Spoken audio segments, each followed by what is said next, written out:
제4부 52장 1.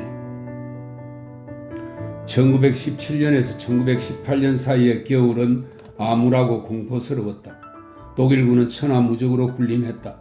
영국군은 석 달 동안 30만 명의 사상자를 냈고 프랑스 군대는 반란을 일으키기까지 했다. 러시아는 전쟁에서 물러났다. 동부전선의 독일 사단은 재정비 후 전원 서부전선으로 투입되었다.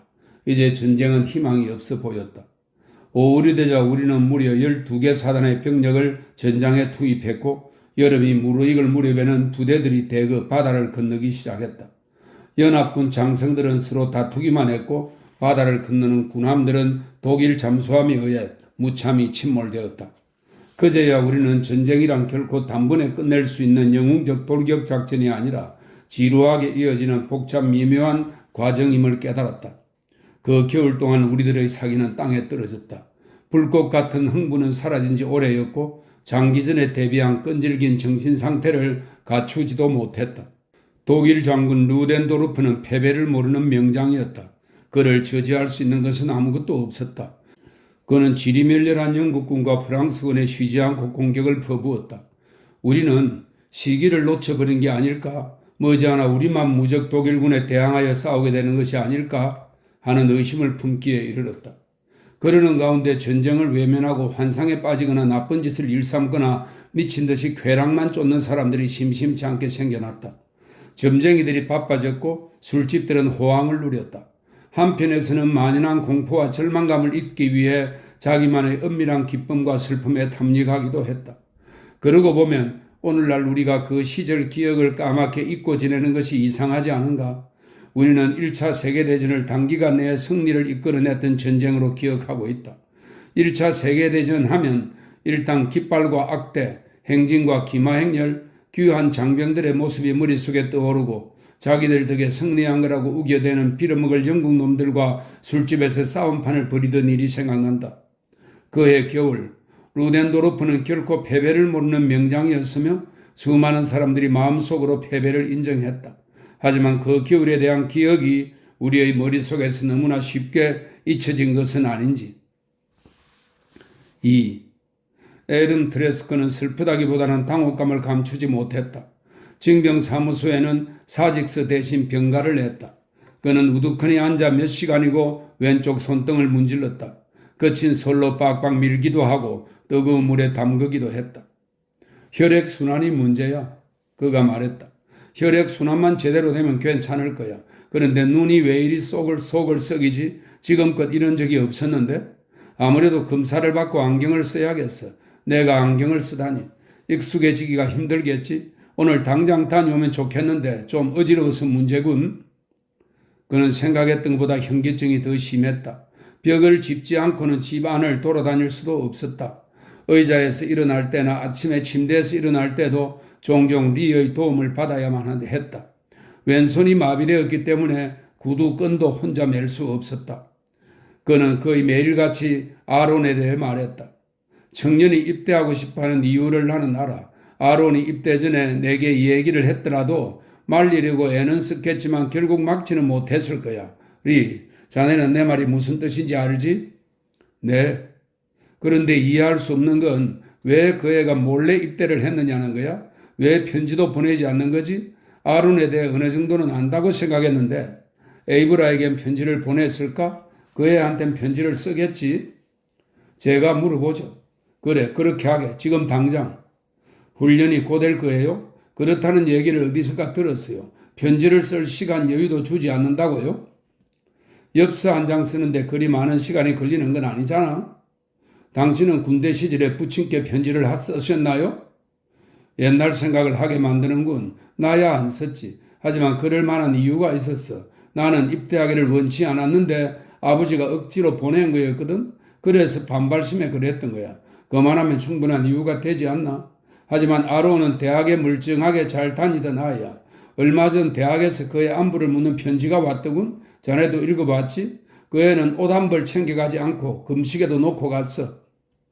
군대에선 옷이 따로 필요하지 않을 테고 금식에도 필요 없겠죠. 모든 걸 지급해 주잖아요. 자네 말이 옳아. 그래도 난 이해가 안 돼. 이 눈을 어떻게든 빨리 고쳐야겠어. 자네에게 매번 읽어달라고 부탁할 수는 없자는가? 애덤은 눈에 대해 몹시 신경이 쓰이는 모양이었다. 글씨가 가물거려서 편지를 읽을 수가 없어. 그는 하루에도 12번씩 신문이나 책을 집었다가 도로 내려놓곤 했다. 리는 그가 불안해하지 않도록 신문을 읽어주었는데 도중에 애덤이 잠들어 버리는 때가 종종 있었다. 그러다가 잠이 깨면 이렇게 말하는 것이었다. 리, 칼, 너냐? 지금껏 눈 때문에 고생한 적은 한 번도 없었는데 내일은 꼭 가서 눈 검사를 받아야겠어. 2월 중순경 칼이 부엌으로 들어가 말했다. 리 아저씨, 아버지가 계속 저러시는데 눈 검사를 받게 해드리는 게 어때요? 리는 살구 스튜를 만들고 있었다. 그는 스토브 곁을 떠나 부엌문을 닫고 다시 돌아왔다. 그럴 필요 없어. 왜요?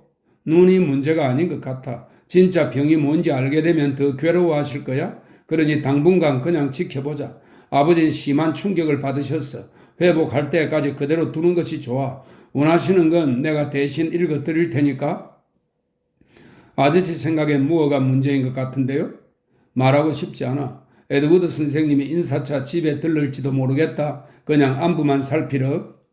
마음대로 하세요. 칼이 말했다. 칼, 요즘 에이브라를 본 적 있니? 보기야 하죠. 그 애가 날 피하는 게 문제이지만 잡을 수는 없어? 당연히 없죠. 그 애를 붙잡아 패대기 치고 뺨을 때려서 입을 열게 할 수 있지만요. 하지만 그렇게는 안 할래요.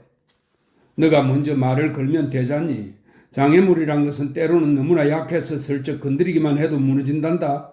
에이브라를 따라가서 내가 보고 싶어 한다고 전해줄래? 싫어요. 죄책감이 대단하군 그래? 칼은 대답하지 않았다. 너도 에이브라를 좋아하지 않아? 역시 대답하지 않았다. 끝까지 덮어두리고만 하면 점점 더 골마 터질 거야. 속 시원히 털어놓는 게 좋아. 다시 한번 경고하지만 솔직히 털어놓도록 해. 칼이 소리쳤다.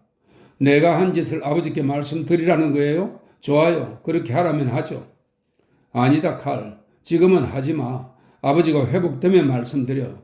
너 자신을 위해서 그렇게 해야 해. 너 혼자 이 짐을 지고 갈 수는 없어. 그러다간 죽고 말 거다.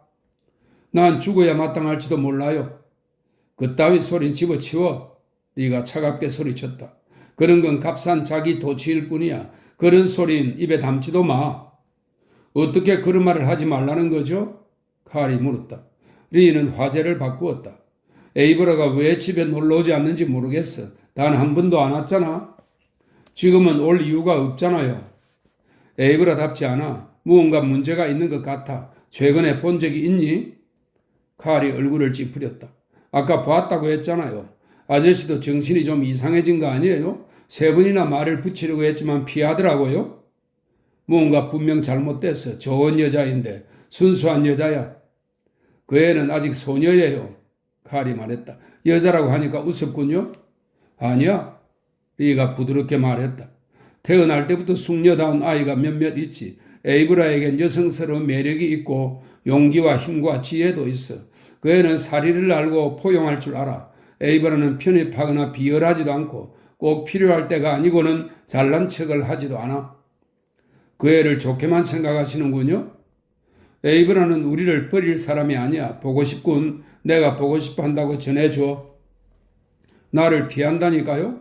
그러면 쫓아가서 내가 보고 싶단다고 해. 정말 보고 싶어. 칼이 말했다. 그러지 말고 아버지 눈에 대해서는 다시 이야기해봐요. 싫다. 그럼 형 얘기를 할까요? 싫어. 3. 다음날 칼은 온종일 에이브라를 찾으려고 애를 쓰다가 밤과 후에야 그녀가 집으로 돌아가는 것을 멀리서 보게 되었다. 그는 모퉁이를 돌아 에이브라가 가는 길과 나란히 나 있는 길을 따라 달려갔다가 다시 돌아왔다. 그러고는 시간과 거리를 계산해서 그녀와 마주치도록 되돌아갔다. 안녕? 그가 말했다. 안녕? 나보다 뒤에 오는 줄 알았는데? 그랬을 거야. 너와 마주치려고 한 블록을 돌아서 뛰어왔어. 얘기를 좀 하고 싶었어. 에이브라는 그를 진지하게 바라보았다. 그렇게까지 하지 않아도 되는데? 학교에서 얘기하려고 했지만 너가 피하더구나? 너가 화가 나 있는 것 같아서 그랬어. 화난 사람하고는 말하고 싶지 않거든. 내가 화가 나 있는지 어떻게 알았는데? 얼굴 표정이나 걸음걸이를 보고 알았지. 지금은 화가 안 났네? 안 났어. 내 책 좀 들어줄래? 그녀는 미소를 지었다. 칼은 마음이 따뜻해지는 것을 느꼈다. 그래, 그러지 뭐. 그는 그녀의 교과서를 겨드랑이에 끼고 나란히 걸었다. 리 아저씨가 보고 싶다고 전해달라더라. 이 말에 그녀는 기뻐했다. 그래? 놀러 가겠다고 전해줘. 아버지는 좀 어떠셔? 좋지 않으셔. 눈 때문에 고생하시지. 두 사람은 한동안 묵묵히 걸었다. 칼이 더 이상 참지 못하고 먼저 입을 열었다. 아론에 대해서 알고 있어? 그녀는 잠시 말이 없었다. 내 바인드를 열고 첫 장을 들춰봐. 칼은 그녀의 바인드를 열었다. 싸구려 엽서 한 장이 끼워져 있었다. 에이브라에게 나는 마음이 개운치 않아. 난 너에게 어울리는 사람이 아니야. 서운하게 생각하지 마. 나는 군에 입대했어. 우리 아버지 곁에 가지 마. 안녕. 아론으로부터. 칼은 바인드를 소리내어 덮었다. 개새끼. 그가 조그맣게 중얼거렸다. 뭐라고? 아무것도 아니야. 너가 뭐라고 했는지 들었어. 아론이 왜 떠났는지 알아? 몰라. 하지만 추측할 순 있어. 둘에 둘을 더하는 것처럼 뻔한 일이야. 하지만 생각하고 싶지 않아. 너가 말하고 싶지 않다면 나도 안 할래. 칼이 불쑥 말했다. 에이브라, 너 내가 밉니? 아니. 하지만 넌 나를 미워하잖아. 이유가 뭐야? 너가 두려워. 그럴 필요 없어. 나는 너가 알고 있는 것보다도 더 많이 너의 마음을 상하게 했어. 그리고 넌 내 형의 애인이고. 어떻게 내 마음을 상하게 했는데? 그리고 이제 난 너의 형의 애인이 아니야. 좋아, 까짓것. 그가 비장하게 말했다. 내가 말해주지. 어디까지나 너가 먼저 물었기 때문에 말하는 거란 걸 잊지 마. 우리 어머니는 창녀였어. 이곳 시내에서 유곽을 운영했지. 난 그 사실을 오래전부터 알고 있었어. 그리고 지난 추수감사절 밤에 형을 그 집으로 데리고 가서 그 여자를 보여줬어. 난 에이브라가 흥분하여 끼어들었다. 그래서 아론이 어떻게 됐니? 형은 화를 냈어. 미친 사람 같았지. 그 여자에게 마구 소리를 쳤어. 그러고는 밖으로 나와 나를 때려 눕히고는 도망쳤어. 결국 우리 어머니는 자살하고 아버지도 무언가 잘못되신 것 같아. 이제 나란 인간에 대해서 알겠지? 이제 정말 나를 피해야 할 이유가 생겼을 거야? 이제야 그에 대해 알 것 같아. 그녀는 차분하게 말했다. 형 말이야? 착한 사람이었지. 이런 내가 왜 옛날 얘기처럼 말하지? 형은 착한 사람이야. 형은 나처럼 비열하지도 지저분하지도 않아. 그들은 아주 천천히 걸었다. 문득 에이브라가 걸음을 멈추었다. 칼도 멈추었다. 그녀는 그를 마주 보았다. 칼, 나는 너희 어머니에 대해서 오래전부터 알고 있었어. 그게 정말이야? 내가 자는 줄 알고 우리 부모님이 말씀하시는 걸 들었어. 너한테 할 말이 있어. 말하기는 어렵지만 그래도 하는 게 좋을 것 같아. 말하고 싶어? 할 수밖에 없어. 이제 나도 철부지 소녀가 아니야. 내 말 뜻을 알겠어? 칼이 말했다. 정말? 그렇다니까? 그럼 됐어. 하지만 지금 말하기는 힘든 일이야. 그때 말했더라면 좋았을걸. 나는 아론을 사랑하지 않았어. 왜? 나도 그 이유를 알아내려고 많이 생각해 봤어. 어린 시절에 우리는 스스로 꾸며낸 동화 속에서 살았지. 하지만 자라고 보니 그 동화만 가지고는 충분하지 않았어. 더 이상 동화와 현실은 같은 것이 아님을 깨달았기 때문에 무언가 다른 것이 필요했던 거야. 그래서 기다려, 내 얘기를 끝까지 들어봐. 그런데 아론은 성장하지 않았어. 아마 앞으로도 영원히 어른이 되지 못할지도 몰라. 그는 동화의 세계를 원했고 세상이 자기 뜻대로 실현되기를 바랐어. 그 애는 이 세상이 자기 생각과는 다른 방식으로 펼쳐지는 걸 못 견뎌 했어. 너는 어떤데? 나는 세상이 어떻게 펼쳐지든 알고 싶지 않아. 다만 있는 그대로의 세상 속에 존재하고 싶을 뿐이야. 칼, 우리는 이 세상에서 동떨어진 외톨이였어. 다만 그것에 익숙해 있었기 때문에 상관하지 않았을 뿐이야. 그러나 이제는 더 이상 동화 속 세상을 믿지 않아. 아론은 어땠는데? 현실 세계를 뿌리채 뒤흔들어서라도 자기가 꿈꾸는 세계를 실현시키려고 했지. 칼은 땅바닥을 내려다보면서 서 있었다. 에이브라가 물었다. 너 내 말을 믿지? 생각 좀 해봐야겠어. 어렸을 때는 누구나 자기가 모든 것이 중심이지. 모든 것이 자기를 위해 일어나고 있다고 생각하는 거야. 그럼 다른 사람들은 모두 자신의 덜러리에 불과한 유령일 뿐이야. 하지만 자라서 철이 들면 각자 이 세상에서의 자기 위치를 잡게 되고 자기만의 크기와 모습을 갖추게 되지. 다른 사람에게 영향을 미치고 다른 사람으로부터 영향을 받기도 하는데 그건 좋은 일이기도 하고 나쁜 일이기도 해. 아론에 대해 얘기해줘서 고마워. 왜? 이렇게 된 게 내 탓만은 아니란 걸 알았으니까. 아론은 자기 어머니의 정체를 알고 견딜 수가 없었던 거야. 자기가 꿈꾸던 것과 달랐기 때문이지. 그는 꿈과 다른 현실을 받아들이기 싫었던 거야. 그래서 세상을 뒤집어 엎어버린 거야. 나를 갈기갈기 찢어놓았던 것처럼 말이야. 성직자가 되고 싶다고 했을 때 그 애는 이미 에이브라를 버렸던 거야. 칼이 말했다. 생각할 시간이 필요해. 내 책 이리 줘. 그녀가 말했다. 리에게 내가 찾아가겠다고 전해줘. 이제 마음이 홀가분하다. 나도 생각 좀 더 해봐야겠어. 칼, 아무래도 난 너를 사랑하는 것 같아? 나는 착하지 않아. 착하지 않기 때문에 사랑해. 칼은 서둘러 집으로 돌아왔다. 에이브라가 내일 온대요. 그가 리에게 말했다. 그래? 그런데 너 무척 흥분한 것 같구나? 리가 말했다. 4. 집안에 들어선 에이브라는 발끝으로 조용히 걸었다. 마룻바닥에서 삐걱거리는 소리가 나지 않게 하려고 벽에 바싹 붙어서 걸었다. 그는 카펫이 깔린 청개 맨 아랫단에 발을 올려놓았다가 마음을 바꾸어 부엌으로 들어갔다. 왔구나. 어머니가 말했다. 곧장 온 것 같지 않은데? 수업 마치고 볼 일이 좀 있었어요. 아버지는 좀 괜찮으세요? 그런 것 같다. 의사 선생님이 뭐래요? 처음 말한 그대로야. 과로래. 좀 쉬셔야 한다는구나? 피곤해 보이시진 않던데요? 그녀의 어머니는 통을 열고 구이용 감자 3개를 꺼내 싱크대로 가져갔다. 너희 아버지는 아주 훌륭한 분이셔? 진작 알았어야 했는데 자기 일 외에 전쟁 관련 업무까지 떠맡아 하셨단다. 의사 선생님 말씀이 사람이 갑작스레 허물어지는 경우가 종종 있다지 뭐니? 들어가서 아버지를 뵐까요? 아니, 안 그러는 게 좋겠다. 아무도 만나고 싶지 않으신가 봐. 낯선 판사한테 전화가 왔는데도 자고 있다고 말하라고 하시더라. 제가 도와드릴 일은 없나요? 가서 옷이나 갈아입으렴. 예쁜 옷에 때 타겠다. 에이브라는 발끝을 세운 채 살금살금 아버지 방을 지나 자기 방으로 들어갔다. 방 안은 밝은색 벽지에 니스칠까지 해서 더욱 환해 보였다. 서랍장 위에는 부모님의 사진이 액자에 담겨 놓여 있고 벽에도 역시 액자에 담긴 시화가 걸려 있었다. 그리고 그녀의 자그마한 옷장이 있었다. 모든 것이 완벽하게 제자리에 있었다. 마룻바닥은 반들반들 윤이 났으며 신발도 한 채의 흐트러짐 없이 가지런히 놓여 있었다. 어머니는 에이브라를 위해 모든 것을 해주었다. 아니, 그렇게 해주기를 고집했다. 스스로 딸의 장래에 대해 계획을 세우고 옷까지 직접 입혀주었다. 에이브라는 그 방에 자기만의 물건을 두는 것을 일찌감치 단념했다. 그렇게 지내온 지가 꽤 오래되었기 때문에 자기 방이 은밀한 자기 공간으로 생각되지도 않았다. 대신 그녀는 마음속에 비밀을 간직했다.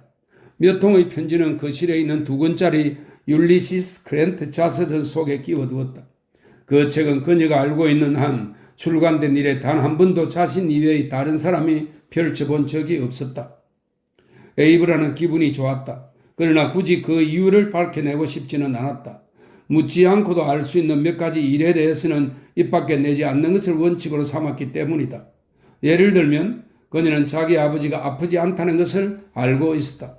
아버지는 무언가로부터 자신을 숨기고 있는 것이 틀림없었다. 반면에 애덤 트레스크가 병을 앓는 것은 사실이었다. 언젠가 그가 길을 걷는 모습을 보았기 때문이다. 그녀는 아버지가 실제로 아픈 게 아니라는 사실을 어머니가 알고 있는지 궁금했다. 에이브라는 드레스를 벗고 집안일을 할 때 입는 무명옷으로 갈아입었다.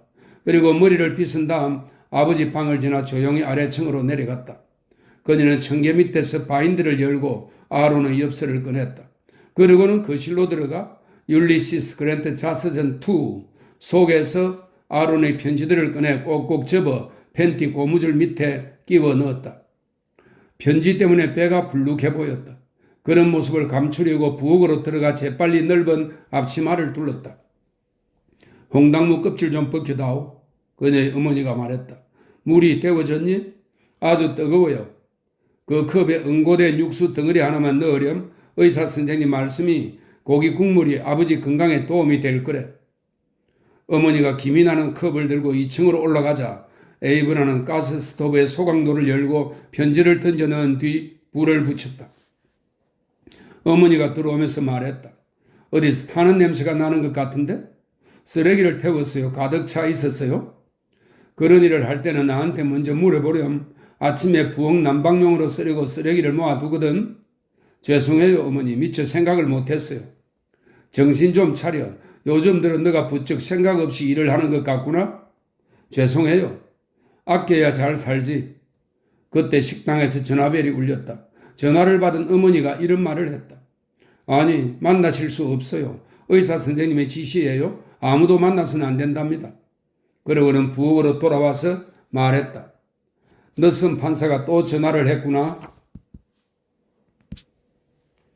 제4부 53장 1. 다음 날 수업을 받는 동안 에이브라는 리를 만날 생각에 내내 기분이 좋았다. 쉬는 시간에 복도에서 칼을 만났다. 리 아저씨한테 내가 갈 거라고 전했니? 응, 널 주려고 파이를 만들더라. 칼이 말했다. 그는 제복 차림이었다.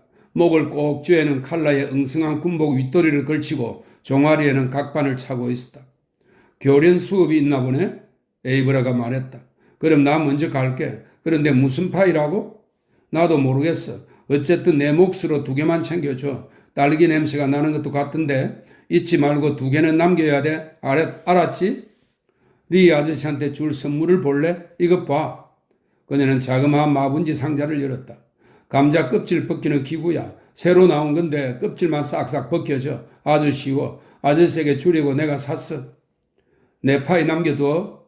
칼이 잠시 머뭇거리다 한마디 덧붙였다. 내가 좀 늦더라도 가지 말고 기다려 주겠어? 그럼 대신 내 책을 집까지 갖다 줄래? 그럴게. 에이브라가 한참 동안 칼의 2눈을 뚫어지라 바라보았다. 칼은 어색해서 고개를 돌렸다. 그러자 그녀는 자기 교실을 향해 총총히 걸어갔다. 2. 애덤은 늦잠을 자곤 했다. 아니, 밤이든 낮이든 때를 가리지 않고 종종 선잠을 잤다. 리는 여러 번 애덤을 들여다보고 나서야 그가 잠이 깬 것을 알았다. 오늘 아침엔 기분이 상쾌한데? 애덤이 말했다.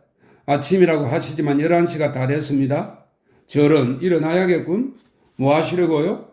리가 물었다. 뭘 하다니? 참 특별히 할 일은 없지. 하지만 기분이 좋은 걸 걸어서 징병사무소에나 다녀오고 싶은데 바깥 날씨는 어떤가? 어슬어슬 춥습니다. 그는 애덤을 부축해 일으켰다. 애덤은 단추를 잠그거나 구두끈을 맬 때 몹시 힘들어했다. 리의 도움을 받으며 애덤이 말했다. 꿈을 꾸었어. 아주 생생한 꿈이야. 아버지가 나왔지. 제가 듣기로 무척 훌륭한 노신사이셨다면서요? 동생분의 변호사가 보내온 신문 스크랩에서 읽은 적이 있습니다요. 틀림없이 훌륭한 분이었던 것 같아요. 애덤이 차분한 눈길로 리를 바라보았다. 그분이 도둑이었다는 건 알고 있나? 꿈을 꾸신 게 틀림없군요. 그분은 알링턴 국립묘지에 안장되셨어요. 어떤 기사를 보니까 장례식에 부통령과 국방장관까지 참석했다죠? 살리나스 인덱스 신문에서는 그분에 대한 기사를 싣고 싶어 할지도 모릅니다. 전쟁 중이니까요. 그 자료들을 어떻게 하실 작정이세요? 그분은 도둑이었어. 한때는 그런 생각을 하지 않았지만 지금은 그렇게 생각하네. 제향 군인에서 훔치셨지. 믿기지 않습니다. 리가 말했다. 애덤의 눈에 눈물이 고였다. 최근 들어 애덤은 갑작스레 눈물을 흘리는 일이 잦았다. 리가 말했다. 여기 가만히 앉아 계십시오. 아침 식사를 가져올게요. 오늘 오후에 누가 오는지 아세요? 에이브라가 와요. 에이브라? 그 에이브라 좋은 처녀지. 저는 그 아가씨가 좋아요. 리는 서스럼 없이 말했다. 그리고는 애덤을 침실에 있는 카드 테이블 앞에 앉혔다. 식사 준비를 하는 동안 카드 페나 떼어보시겠어요? 아니, 오늘 아침엔 안 하겠어. 잊어버리기 전에 간밤에 꾼 꿈이나 다시 생각해 보려네. 리가 아침 식사를 들고 들어왔을 때 애덤은 의자에 앉은 채 졸고 있었다. 리는 그를 깨우고 그가 식사를 하는 동안 살리나스 저널을 읽어주었다. 그리고 식사 후에는 그를 부축하여 화장실로 데리고 갔다. 부엌에서는 달콤한 파이 냄새가 났다. 오븐 속의 딸기가 약간 끓어 넘치면서 코를 찌르듯 톡 쏘는 달콤 쌉쌉한 냄새가 진동을 했다. 리의 마음속에서는 잔잔한 기쁨이 일고 있었다. 변화에 대한 기쁨이었다. 애덤의 시대가 서서히 끝나가고 있었다. 죽음은 리 자신에게도 다가오고 있었지만 직접 느낄 수는 없었다. 마치 영원히 살 것만 같았다. 젊은 시절에는 자신도 언젠가 죽을 거라고 생각했으나 지금은 그렇지 않았다. 죽음은 그에게서 멀찌감치 물러나 있는 듯 했다. 리는 자신이 정상적인 사고를 하고 있는지 의아했다. 자기 아버지를 도둑이라고 표현한 에덤의 진짜 속뜻은 무엇이었을까? 어쩌면 꿈을 꾼 것인지도 모른다. 어뢰 그렇듯이 리의 두뇌가 바삐 움직이기 시작했다. 에덤의 말이 사실이라면 세상에서 가장 올곧고 정직한 인물인 에덤은 한평생을 도둑질한 돈으로 살아온 셈이었다. 리는 웃음이 나왔다. 이번에는 두 번째 유언장과 아론을 연결지어 생각해 보았다. 순수하다 못해 자기 탐닉에 빠져 있기까지 한 아론이 육악에서 나오는 수입으로 한평생을 살게 된다면 어떨까? 이건 일종의 농담일까? 아니면 사람이 한쪽으로 너무 기울어지면 저울이 자동적으로 미끄러져 다시 균형을 잡게 되는 것과 같은 이치일까? 리는 세뮤얼 해밀턴을 떠올렸다. 그는 수많은 문을 두드렸고 갖가지 고안을 내서 계획을 세웠지만 돈벌이와는 인연이 없었다. 하기야 그는 가진 것이 많은 부자였으므로 더 이상 받을 필요가 없었는지도 모른다. 부는 정신적으로 가난한 자, 재미와 기쁨을 모르는 자에게 찾아오는 것 같다. 더 솔직히 말하자면 부자란 불쌍한 족속들이다. 리는 이것이 과연 사실일까 의아했다. 아무튼 부자들의 행동을 보면 가끔 그렇기도 한 것 같았다. 그는 칼이 자책감에서 돈을 불태우던 일을 생각했다. 그러나 그 벌은 범죄만큼 심각한 마음의 상처를 주지는 않았다. 리가 혼자말로 중얼거렸다.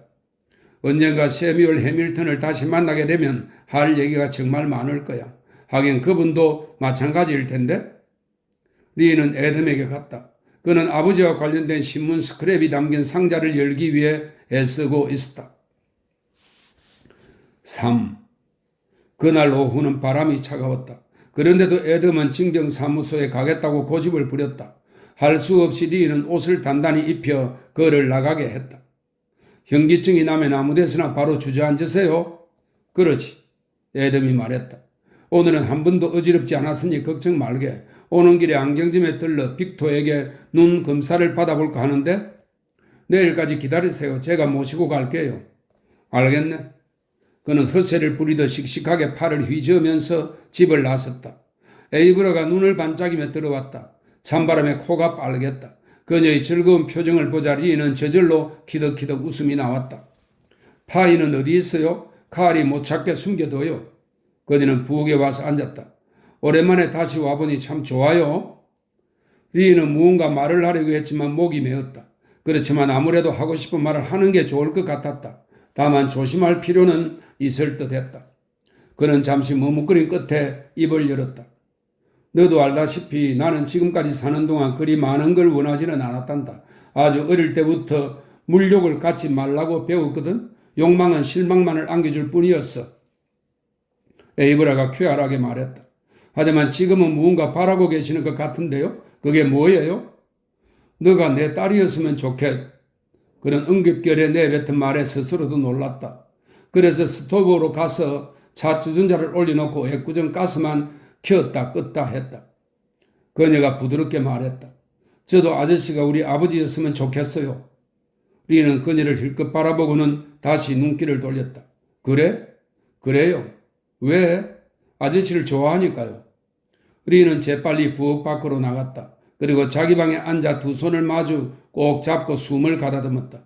잠시 후 그는 일어나서 서랍장 위에 놓인 작은 흑단 상자를 집어들었다. 상자 뚜껑에는 성천하는 용의 형상이 조각되어 있었다. 그는 상자를 부엌으로 들고 가서 에이브라에게 내밀었다. 너에게 주는 거다. 그의 목소리는 여전히 차분했다. 에이브라는 상자를 열고 안을 들여다보았다. 조그만 진녹색 빛이 단추 하나가 들어있었다. 표면에는 사람의 오른손이 새겨져 있었다. 손가락을 편안하게 구부리고 있는 아주 예쁜 손이었다. 에이브라는 단추를 꺼내어 천천히 살펴보았다. 그리고는 그 차가운 돌에 혀끝을 대보기도 하고 입술에 문지르기도 하고 뺨에 비벼보기도 했다. 리가 말했다. 내 어머니의 유일한 장식품이었단다. 에이브라는 벌떡 일어서서 그를 끌어안고 뺨에 입을 맞추었다. 리로서는 태어나서 처음 겪어보는 일이었다. 그는 끌끌 소리내어 웃었다. 내 동양적인 조용한 기질이 어느 틈에 사라져버린 것 같군. 아가, 우리 차를 마시자꾸나. 그렇게라도 해야 마음이 가라앉을 것 같아. 그가 스토브 옆에서 말을 이었다. 그런 말을 해본 건 오늘이 처음이야. 이 세상 누구에게도 한 적이 없어. 에이브라가 말했다. 오늘 아침에 눈을 떴을 때 왠지 기분이 좋았어요. 나도 그랬단다. 왜 그렇게 기분이 좋았는지 이제 알겠구나. 에이브라가 오는 날이라 그랬던 거야. 그 점에 대해서는 저도 기뻤어요. 하지만 많이 변했구나. 이제 너놈으로 보나 더 이상 귀여운 소녀티가 나지 않아. 무슨 일이냐? 아론이 편지를 전부 태워버렸어요. 그 애가 나쁜 짓이라도 했니? 아니에요. 최근에 저는 한 번도 기분이 좋았던 적이 없어요. 기분이 좋지 않다는 걸 늘 그에게 설명하고 싶었고요. 이제는 완벽해질 필요가 없기 때문에 기분이 좋다는 거니? 그런 거야? 그런 것도 같아요. 쌍둥이의 어머니에 대해서 알고 있니? 네, 알아요. 그런데요, 아저씨, 저 지금까지 파이 맛도 못 본 거 아세요? 그리고 목도 말라요. 차를 마시렴? 에이브라, 너 칼이 좋으냐? 네. 그 애는 좋은 점도 많고 나쁜 점도 많아. 사람은 그의 손가락만한 무게로도. 에이브라가 고개를 숙여 찻잔을 내려다 보았다. 진달래가 피면 알리설로 놀러 가세요. 리는 식탁에 두 손을 짚고 몸을 앞으로 기울였다. 갈 거냐고 묻지는 않으마. 그러실 필요 없어요. 에이브라가 말했다. 저는 갈 거거든요. 리는 식탁을 사이에 두고 그녀를 마주보고 앉았다. 너가 이 집을 멀리하지 않길 바란다.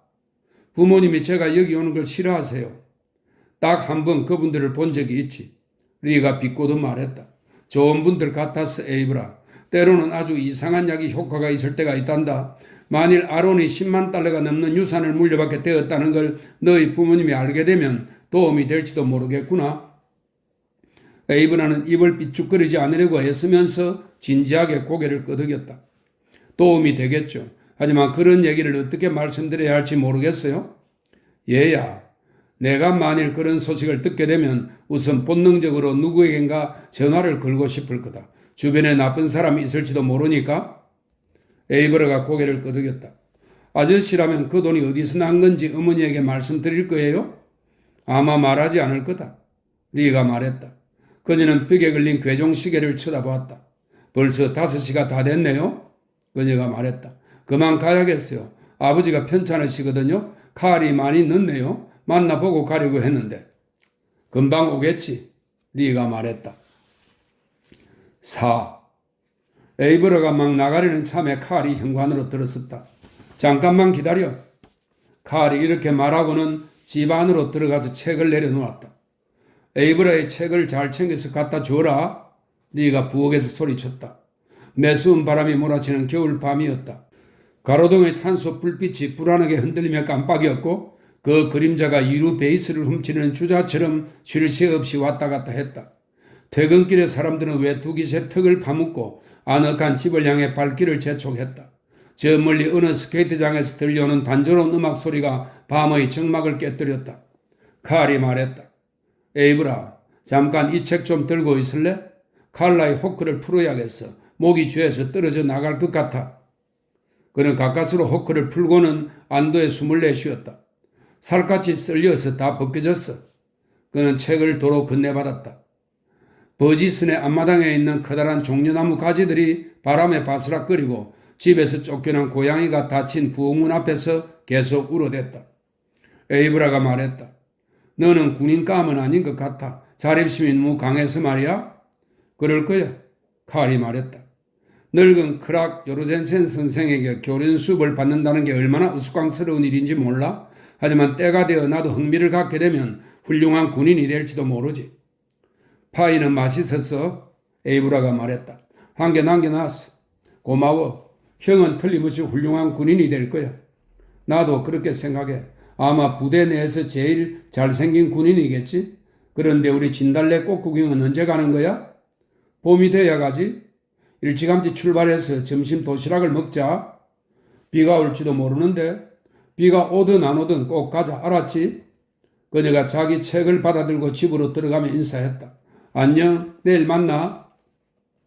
칼은 집으로 발길을 돌리지 않았다. 불안한 밤 거리를 걸어 고등학교 앞을 지나 스케이트장을 지나쳤다. 커다란 천막을 쳐놓은 스케이트장에서는 전축에서 흘러나오는 오케스트라 소리가 크게 울려 퍼졌다. 스케이트를 타는 사람은 한 명도 없었다. 매표소 안에는 나이든 주인이 처량하게 앉아 입장권 뭉치의 한쪽 끝을 집게 손가락으로 탁탁 튕기고 있었다. 중심과도 적막하기는 마찬가지였다. 바람에 흩날린 휴지 조각들이 보도 위에서 뒹굴었다. 톰 미크 경관이 베일 제과점에서 나오다가 칼과 마주쳤다. 군복의 호크를 채우지 그러니? 그가 부드럽게 말했다. 안녕하세요, 미크 경관님. 칼르가 너무 목을 꽉 조였어요. 최근엔 밤중에 마을 주변을 배회하지 않는 것 같던데? 요즘엔 안 해요. 마음을 고쳐먹은 거냐? 그런지도 모르죠.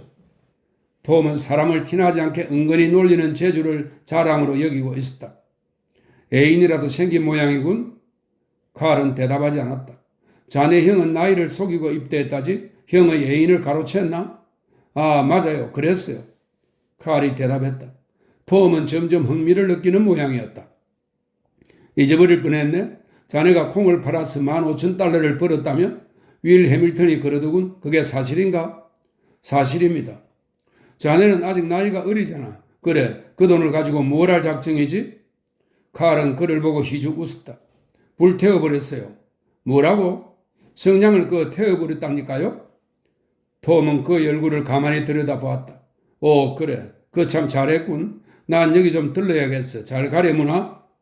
톰은 자기를 놀리는 사람을 싫어했다. 머리에 피도 안 마른 개자식이. 그는 혼자 중얼거렸다. 점점 약아져 간단 말이야?